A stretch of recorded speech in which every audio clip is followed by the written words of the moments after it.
역할을 지닌 포지션이란 개념이 존재하며 여기에는 각각 통념적으로 요구하는 최소 조건들이 있습니다.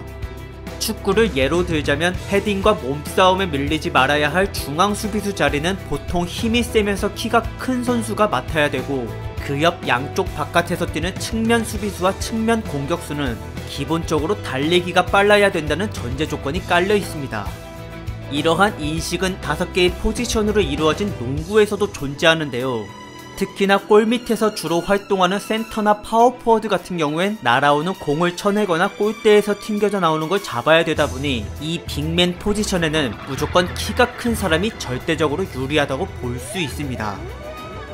하지만 그 통념을 작은 키로 깨부셔버린 뒤 골밑을 휘어잡고 다녔던 한 NBA 레전드가 있었으니 그의 이름은 바로 찰스 바클리. 자신보다 20cm가 더 높은 거인들을 벌벌 떨게 만든 괴력의 사나이였습니다. 맨발 신장이 193 또는 195cm 밖에 되질 않았음에도 빅맨 포지션을 맡았던 그는 2m 10cm 이상의 괴물들이 득실거리는 골밑에 피 튀기는 전쟁 속에서 당당히 리바운드 왕을 차지했을 뿐만 아니라 5번이나 연속으로 2점 성공률 1등을 달성하기까지 했는데요. 역사상 다시는 이런 유형의 선수가 나오지 못할 것이라고 할 정도로 농구에서 마이클 조던과 함께 엄청난 센세이션을 불러일으킨 이 찰스 바클리는 과연 어떤 능력을 가지고 있었길래 이러한 업적을 달성할 수 있었는지 한번 살펴보도록 하겠습니다. 1963년 미국 엘라베마주의 리즈라는 작은 도시에서 태어난 찰스 바클리. 그러나 가정 형편이 너무 어려워서 아빠가 일찍이 집을 떠나버릴 정도로 그의 어린 시절은 매우 불우하였는데, 그래도 엄마와 할머니만은 바클리를 포기하지 않았고 그녀들은 가정부와 청소부 등 온갖 잡일을 가리지 않으며 이 어린아이를 지극정성으로 키워주었습니다.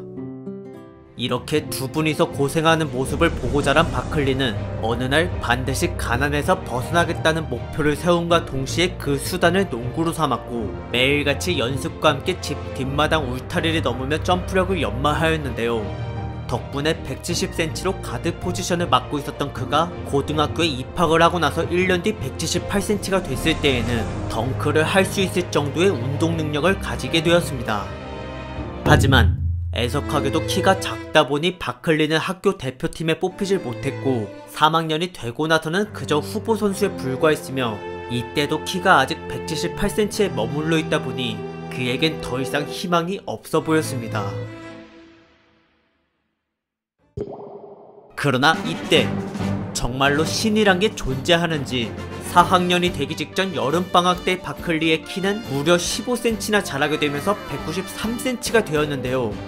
덩달아 기량까지 치솟아 오르면서 끝내 주전 멤버가 된 그는 평균 19.1득점과 17.9리바운드로 26승 3패를 찍으며 팀을 엘라베마주의 고교농구 리그 4강전까지 이끌었습니다. 그리고 그는 여기서 26득점을 쏟아붓고 드디어 무명 선수에서 탈출하게 되었는데, 이날 경기를 지켜봤던 어번대학교의 감독은 당시 110kg에 육박한 체중으로 코트를 날아다녔던 바클리에게 한순간에 빠져들어 곧바로 스카웃 제의를 내밀었다고 합니다.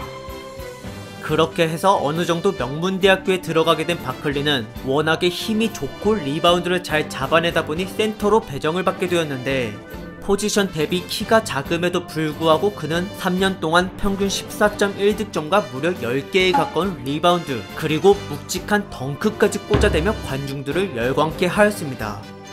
비록 한때 130kg를 넘길 정도로 체중 조절을 잘 못해서 문제가 되긴 했지만, 그 무게는 오히려 그가 골밑에서 경쟁할 수 있는 원동력이 되었고, 또한 보기와는 다르게 점프력과 스피드도 어마무시했기에 3학년을 마친 뒤 1984 NBA 드래프트를 신청한 바클리의 예상 순위는 무려 상위 5번째가 되었습니다. 하지만 그는 이 상황을 매우 언짢게 여겼는데요. 왜냐면 5번 지명권을 가진 필라델피아 세븐티식서스 팀은 당시 선수에게 쓸 수 있는 돈이 거의 남아있질 않아서 여기에 붙들렸다간 최소 연봉의 계약을 맺을 수밖에 없었기 때문입니다. 이 사실을 뒤늦게 알게 된 바클리는 자신을 포기하게 만들고자 120kg였던 몸무게를 불리기로 하였으며, 그렇게 이틀 동안 고칼로리 음식들만 골라서 미친듯이 먹어댄 끝에 136kg를 달성한 그는 마침내 필라델피아로부터 미움을 받는 데 성공하였습니다. 그러고 나서 며칠 뒤 드래프트가 열렸고, 이날 바클리를 데려간 팀은 필라델피아였는데요. 뜻대로 되지 않아서 실망했는지 그의 얼굴에서는 미소를 찾아볼 수가 없었습니다. 그래도 다행히 팀에서 선수 2명을 내보내고 자금을 확보한 덕에 바클리는 1년 평균 5억 8천만 원의 만족스러운 계약을 맺게 되었습니다. 꿈에 그리던 NBA 진출에 성공하면서 더 이상 빈곤하게 살지 않아도 된다는 거에 기뻤지만, 뜻하지 않게도 한 가지 문제가 생겼습니다. 그건 바로 괜히 과도하게 부풀려버린 체중으로 인해 경기력과 출장 시간이 영 만족스럽게 나오질 못하고 있었다는 것인데요. 그래도 때마침 조언이 필요한 이 시기에 필라델피아는 실력 좋고 인품이 뛰어난 선배들이 많았으며, 그 중에서도 모제스 말론이라는 당대 NBA 최고의 센터가 바클리를 가장 잘 지도해 주었습니다. 그는 바클리가 살을 뺄 수 있도록 단계별 목표를 세워주고 같이 옆에서 뛰어주었으며, 심지어 바클리가 몰래 피자를 먹을 때에도 주의를 주면서 경각심을 갖게 하였습니다. 이러한 말론의 세심한 배려에 감동해서 더 노력하게 된 바클리는 드디어 최고의 기량을 낼 수 있는 114kg까지의 감량을 성공하였는데, 덕분에 경기력이 향상되어 주전 멤버로 올라설 수 있게 된 그는 루키들 중 탑5로 평가를 받으며 1년차 84-85 시즌을 잘 마감하였습니다. 그러고 나서 바클리의 잠재력은 2년차부터 빛을 발하게 되었는데요. 파워포워드 포지션을 맡고 있었던 그의 키는 농구화를 신어도 일반 슈팅가드나 다름이 없었던 198cm밖에 되지 못했지만, 의외로 221cm라는 엄청난 팔 길이와 무려 99cm나 되는 점프력을 지니고 있었던 덕분에 그는 자기보다 훨씬 높은 빅맨들과의 골밑 전쟁에서 리바운드와 블락, 그리고 몸싸움까지 뭐 하나 밀리는 게 없었습니다. 게다가 어릴 때 가드로 뛰었던 경험이 있어서 그런지 그는 드리블에 매우 능통한 모습을 보여줬고, 거기에 100m를 11초대로 끊을 수 있을 정도의 스피드까지 지니고 있었는데요. 수비, 리바운드 이후 적진까지 공을 몰고 달려나가는 그의 질주는 마치 스치기만 해도 사망할 것 같은 폭주 기관차를 보는 것 같았고, 끝내 골대를 부술 기세로 덩크까지 찍어 눌렀던 바클리의 위력적인 공격은 관중들을 한순간에 끌어오르게 만들었습니다. 물론 이렇게 드리블을 길게 치는 플레이가 꽤 있다 보니 2년차의 턴오버 개수를 1등을 찍고 말았는데, 그래도 골밑에서 경쟁할 때만큼은 그 누구보다도 공에 대한 집념이 강했기 때문에 3년차 86-87 시즌 때 바클리는 커리어 처음으로 리바운드 왕을 차지해냈으며 2점 성공률 1등과 함께 평균 23득점을 달성하고 올스타에 등극되기까지 하였습니다. 이때의 2점 성공률 1등은 앞으로 4번이나 연속으로 더 기록을 하게 되는데, 좁디 좁은 골밑에서 자신보다 높은 상대 선수들의 블락을 피하는 게 쉽지 않음에도 이 정도까지의 활약을 한다는 건 정말 말도 안 되는 일이었습니다. 그 후 4년차에는 커리어에서 가장 높은 평균 28.3득점을 해내고 5명만 선정되는 NBA 최고 반열에 오르기까지 하였는데요. 그러나 이와 반비례로 팀의 성적은 갑자기 플레이오프도 못 나갈 정도로 추락해버렸습니다.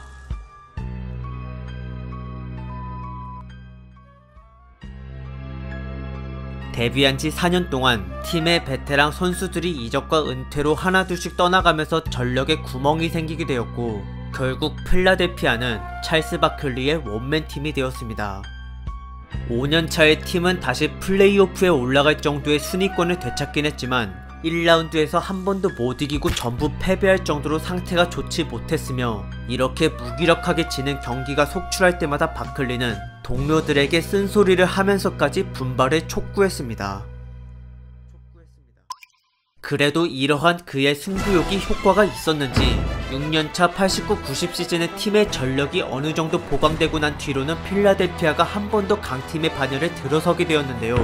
이때부터 파워포워드가 아닌 스몰포워드 포지션을 맡아 전방위 쪽으로 활동 범위를 늘린 바클리는 이전부터 해왔던 미드슛의 빈도를 더 늘렸으며 이에 따라 많은 상대 수비수들은 그가 페이크를 하고 돌파를 할지 아니면 그냥 슛을 던질지 또는 예상치 못한 패스를 찔러줄지 등 여러가지 공격 옵션을 고려하느라 더더욱 헷갈릴 수밖에 없게 되었습니다. 물론 골밑에서의 활약도 계속 이어나갔는데 상대를 등지고 서서히 파고드는 포스트업 상태에서는 슛을 쏠 때 한 손으로 하기보단 주로 두 손으로 공을 잡고 점프해 덩크 혹은 골밑 슛을 하였고 때로는 절도 있는 풋워크와 몸동작 페이크로 상대를 속인 뒤 유연하게 공을 올려놓기도 하였으며 만약 견제가 너무 심해서 한 번에 들어가질 않았다 하더라도 그는 몇 번이고 계속 리바운드를 해서 우겨넣기 식으로 어떻게든 득점을 마무리 지었습니다. 바클리에게 작은 수비수를 붙이면 힘으로 제압당하고 큰 선수를 붙이면 스피드로 무너지기 일쑤라서 일부 감독은 그를 마이클 조던만큼 막기 힘들다고 혀를 내둘렀는데요. 사실 바클리는 피지컬과 실력뿐만이 아니라 죽음을 불사하는 투쟁심까지 갖고 있었기 때문에 상대 선수 입장에선 심리적 압박감까지 부담할 수밖에 없었습니다. 어쨌든 혼자 무쌍을 찍으며 평균 25.2득점에 2점 성공률 1등을 기록했던 바클리는 비록 간발의 차이로 MVP를 받지 못했지만 대신에 우승을 차지해내겠다는 목표로 플레이오프 1라운드를 꺾고 거침없이 2라운드에 뛰어들었는데요. 이때 때마침 그의 드래프트 동기였던 마이클 조던과 숙명의 대결을 펼치게 되었습니다. NBA에서 자기보다 잘하는 선수는 없다고 여기며 늘 자신감을 가졌던 찰스 바클리. 하지만 사실 그는 마이클 조던을 의식하지 않을래야 않을 수가 없었는데요. 과거 둘의 출발 지점은 2순위밖에 차이가 나지 않았지만 조던은 이미 루키 때부터 평균 득점 3등을 찍고 한순간에 유명해졌고 고작 4년 차에는 MVP까지 받아 NBA 최고 선수로 등극되기까지 한 상태였습니다. 그렇기 때문에 커리어 초반 바클리가 아무리 뛰어난 활약과 쇼맨십을 펼쳤다 하더라도 언론으로부터 받는 관심은 항상 조던보다 아래일 수밖에 없었으며 그래서 더더욱 바클리는 처음으로 플레이오프에서 만난 이 순간을 반드시 이기고 싶어 했습니다. 그러한 마음가짐으로 1차전에 돌입한 그는 시카고 불스에서 펼쳐진 원정 경기임에도 불구하고 이날 골밑을 장악하며 무려 20리바운드를 잡아챘는데 공격 또한 수많은 파울로 얻은 자유투를 11개 중 10개나 성공시키고 그 외에 저돌적인 활약까지 더해서 총 30득점을 뽑아냈습니다. 이렇게 뜨거운 바클리의 기세에 전혀 기죽지 않았던 조던은 그보다 9점이 더 높은 39득점을 기록하고 필라델피아를 11점 차로 눌러버렸으며 다음 2차전에서는 거기에 6점을 더 얹힌 45득점으로 바클리를 침묵시켰습니다. 이에 열이 뻗친 바클리는 3차전에 조던을 홈으로 불러들이고 2쿼터가 끝날 때 22점 차가 되도록 시카고 불스를 먼지나게 털어댔는데요. 이날 경기에서는 승리를 거뒀지만 49득점을 터뜨리며 맹추격을 6점 차까지 했었던 조던의 분노는 정말로 살벌하게 그지없었고 경기가 끝난 뒤 둘은 서로 4차전에서 이기기만을 벼르고 있었습니다. 그런데 이때 바클리에게 희소식이 들려왔는데요. 그건 바로 조던의 파트너 스카티 피펜 선수가 결장을 하게 됐다는 것입니다. 여기에 기뻐한 필라델피아 전원은 조던 봉쇄에 더욱더 집중할 수 있게 되었고 그 결과 4차전을 10점 차로 깨졌습니다. 고작 마이클 조던 하나를 못 막아서 말이죠. 이때 그는 정말 사람이 맞나 싶을 정도로 득점포를 여기저기서 터뜨리고 다녔는데 사실 조던은 4연속 득점왕의 자리에 올라있었던 궁극의 공격수였고 이날 상대 수비를 무용지물로 만든 채 45득점을 기록했으며 3일 뒤 피펜이 복귀한 5차전에서도 무려 18점 차로 바클리를 무릎 꿇렸습니다. 그러고 나서 1년 뒤 그들은 저번처럼 플레이오프 2라운드에서 또 맞붙게 되었는데요. 때마침 복수의 칼날을 갈고 있었던 바클리는 놀랍게도 1차전 때 조던보다 더 높은 득점력을 선보였고 게다가 양팀 선수 통틀어서 리바운드까지 가장 많이 잡아냈습니다.